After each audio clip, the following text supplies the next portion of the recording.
को पहले ये समझना होगा, या ये जानबूझ के जो धोखे की राजनीति करते हैं और लोगों के आत्मविश्वास और भावनाओं से खिलवाड़ का काम करते हैं, उससे काम चलेगा नहीं। क्योंकि शासन पद्धति एक शासन पद्धति के अनुसार ही चलती है।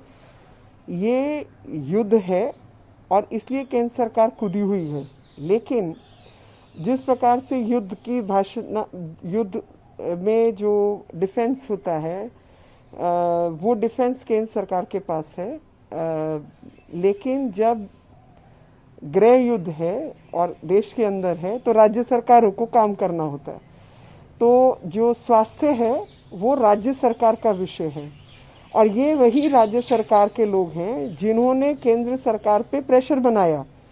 जब केंद्र सरकार अपने तरीके से हस्तक्षेप करके वैक्सीन देश में बनवा रही थी, पहले तो अगर आप इतिहास देखें वैक्सीनेशन का, तो इस देश के अंदर 1950-1955 में बनी हुई वैक्सीन दुनिया भर की 1995 तक आती नहीं थी। हमारे यहाँ पे यूनिवर्सल वैक्सीनेशन नाम की चीज़ नहीं थी, पोलियो जैसी दवाई नहीं थी।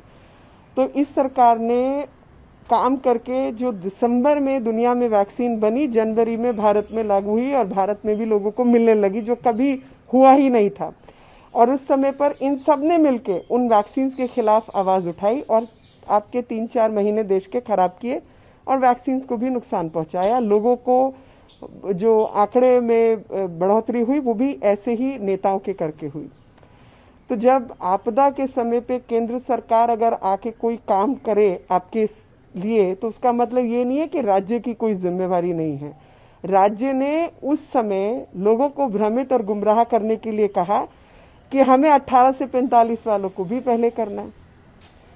तो केंद्र सरकार ने कहा ठीक है जी, आप अपनी व्यवस्था कीजिए, 45 तक वालों की तो हम फ्री व्यवस्था कर रहे हैं, आप 18 से 45 की अपनी व्यवस्था करना चाहते तो कर लीजिए। अब उसका अधिकार आपको दे दिया कि 18 से 45 वाले की व्यवस्था आप कीजिए, तो वो व्यवस्था कर नहीं पाए हैं।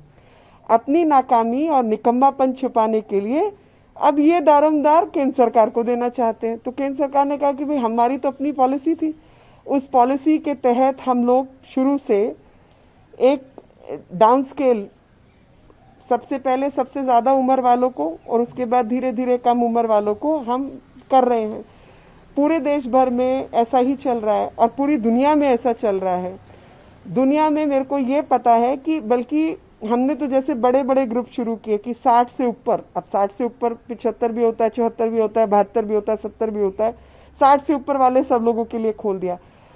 जर्मनी के अंदर अगर एक पति की उम्र 50 साल है और पत्नी की 48 साल है, तो पत्नी का नंबर नहीं आया है, क्योंकि पहले 50 होगा, फिर 49 होगा, फिर 48 होगा।